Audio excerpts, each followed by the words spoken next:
ating susunod na breeder ay mas kilala sa pag-train ng mga aso. Ang ilan sa mga pinaghanda niya ng aso ay si Mr. Francis Lumunsad ng KGB Verticals at si Mr. Edwin Arañez ng Red Game Farm. At dahil dito, kumuha po siya ng isang champion handler ng papangalan Diwata.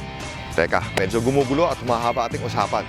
So panoorin na lang po natin si Mr. Nomar Reyes ng Double R Game Farm para sa Team BMEG Integra Power Max.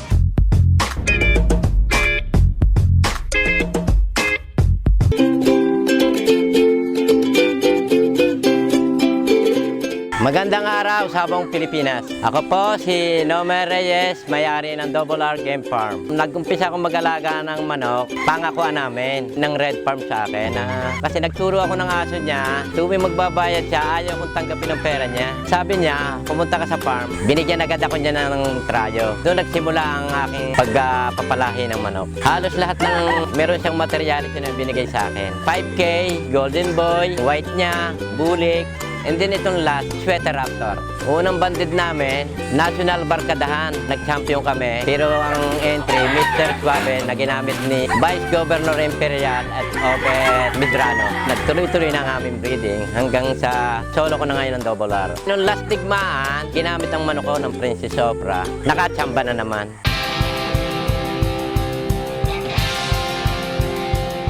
May edad na, hindi ko nakakaya magturo ng aso. Nagkuha na lang ako sa breeding ng manok. Sinuportahan ako ng aking sister. Last year, 600 ang stag ko. Pero ngayon, nasira yata yung aking incubator. Ang napalabas ko ngayon siguro, 300 lang eh. Kaya this coming season, ibabalik ko yung dami ng aking stag.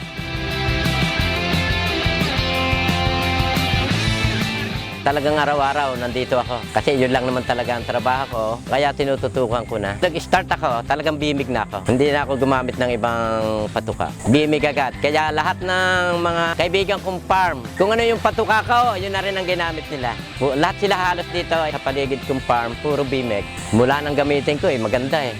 Ba't magpapalit pa tayo? Ang ginamit ko, yung Tri-Pass ng BMEG. Magandang antibacteria eh. Ang ginamit ko naman sa sisiw, yung Tri-Max.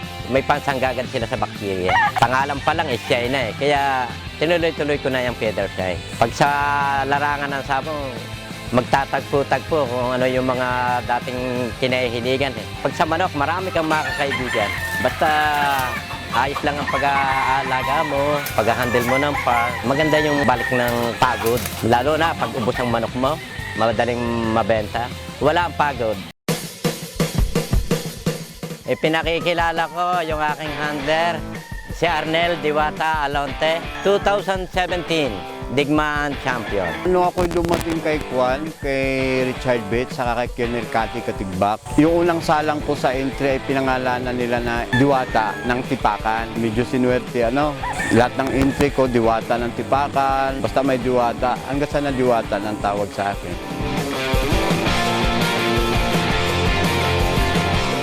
Iba pa rin ang experience sa napakahabang panahon.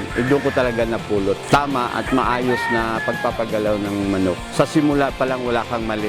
Pag meron kang maling ginawa sa isang araw, makikita mo yan during the fight. At sa tuwing magkakamali ka, dapat balikan mo yung mali. Matalo manalo, bigay mo yung 110% sa manok. Kondisyon siya during the fight. Tas ng kalayon talaga. Basta nakahanda ang manok mo.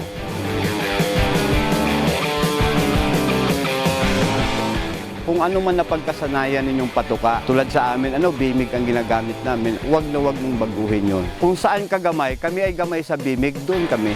Yung puwinting ng kalaban ay siguro 2 days before fight, ako'y ahead. Kasi sa preparation pa lang ng manok, labanan na yun ng handler. So ang aking puwinting ang 5DC4. 1/2 siguro sa naipanalo ko sa digmaan, produkto ng Double R. Nagustuhan ko lang ang galaw nila kasi nga ang estilo ko sa pagpapagalaw ng manok ay arangkada. Yung quick release nila pagdating sa ilalim, may follow-up, may bagay yun. Yan ang magagandang uli na estilo ng manok, fighting style. Dapat may bilis. Para sa akin nga, give me 3 first buckle and the rest is yours. Dapat sharp siya, pumalo. Hindi ako nagpapakaskas. Ako'y pakahig lang ng pakahig. Kasi mas gusto ko yung patama ng kahig, mas malalim, mas giba.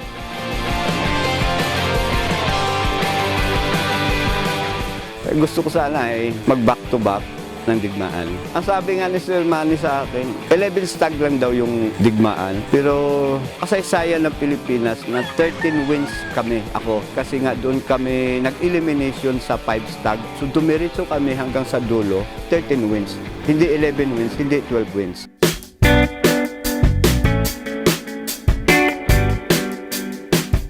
Ako nagpapasalamat sa mga taong naghikayat sa akin muli na bumalik ka kasi sayang. Siyempre sa itaas, ang family ko. Itong tip ko sa mga handler, dapat pumasok kayo sa farm na maayos. Ibig sabihin, maraming magagaling na manok o winning line. Kasi kahit anong gawin nyo dyan, hindi kayo magcha-champion. Huwag nyong pasukin ang farm na maraming manok pero marami ding reject. Doon lang kayo sa kunti na walang maitapon.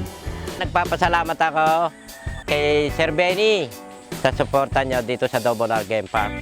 At saka napakasipag niyang bata, si Jonathan, at lagi nang nabisita din sa aking farm.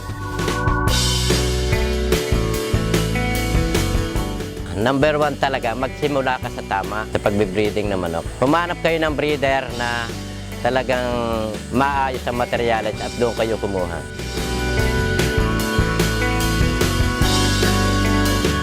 Ako, si Nome Reyes, owner ng Double R Game Farm. Para sa Team BMEG Integra Power Max, kakampi mo sa panalo.